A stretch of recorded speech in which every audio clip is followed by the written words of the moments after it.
Hi all, my name is Avinash and I welcome you to my YouTube channel, The Divine Spark. In our earlier video, we have seen how the five great gross or physical elements are obtained. Each gross element is obtained from the combination of subtle tamasic tanmatras. Gross element equals half the portion of corresponding subtle tamasic tanmatra element plus 1 by 8 of the sum total of the combination of other subtle tamasic tanmatra elements. For example, the gross space or ether element is obtained from the combination of ether, that is half portion, plus 1 by 8 of the sum total of the other subtle tamasic elements, that are air, fire, water and earth. Similarly, the gross air is obtained from the combination of subtle air, which is half the portion, plus 1 by 8 of the combination of other tamasic tanmatra elements. This happens similarly with fire, water and earth. In this video, we will look into the properties or qualities of the Panchamahabhutas, the space, air, water, fire and earth. The property of space is sound. That is, sound exists in space. Can we hear or imagine sound without space? No, isn't it? Thus, the intrinsic property of space is sound. The external organ through which sound is heard or experienced is ear. Similarly, let us see the other gross element, air. The property of air is touch.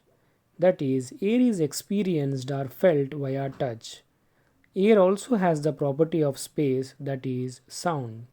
This is because air moves in space, hence it has the property of space too, that is, sound. Can we imagine air without space? No, isn't it? Thus, the intrinsic property of air is sound plus touch.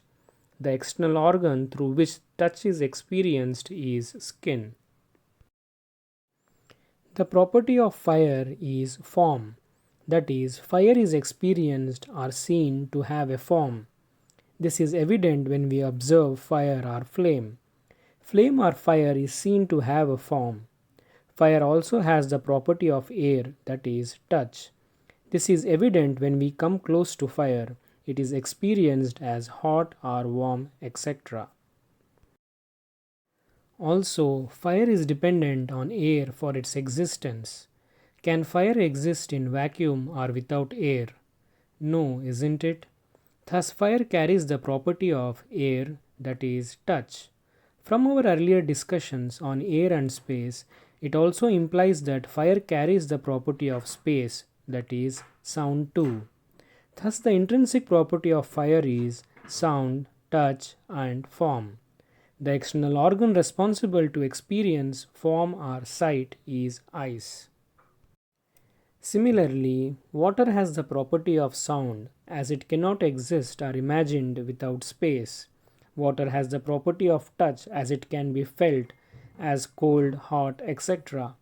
Water has the property of form, as it can be seen to have a form, as in waves in the ocean or droplets, etc. Water has the property of taste, as it has taste, that is, sweet or sour, etc. Thus, the intrinsic property of water is sound, touch, form, and taste.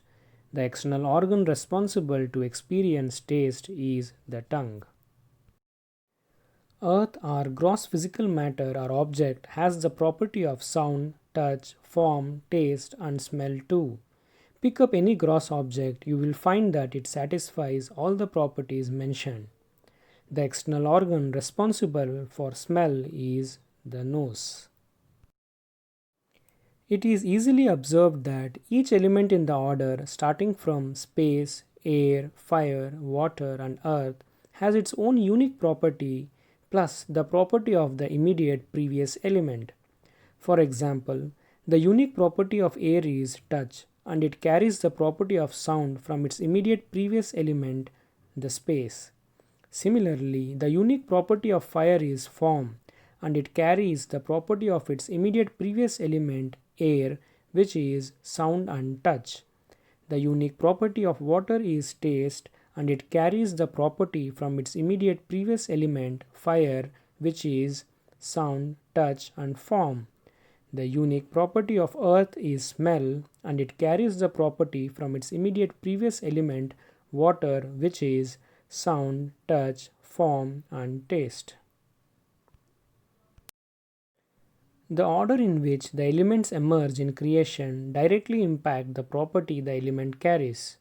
From figure, for example, space is the first element in creation and its property is sound. Thus, any element that is subsequently created after space has to have the property of space, that is the sound. Air comes next in creation after space. Thus, it has sound and touch as its property. Any element created next after air has to have the property of air, that is of sound and touch.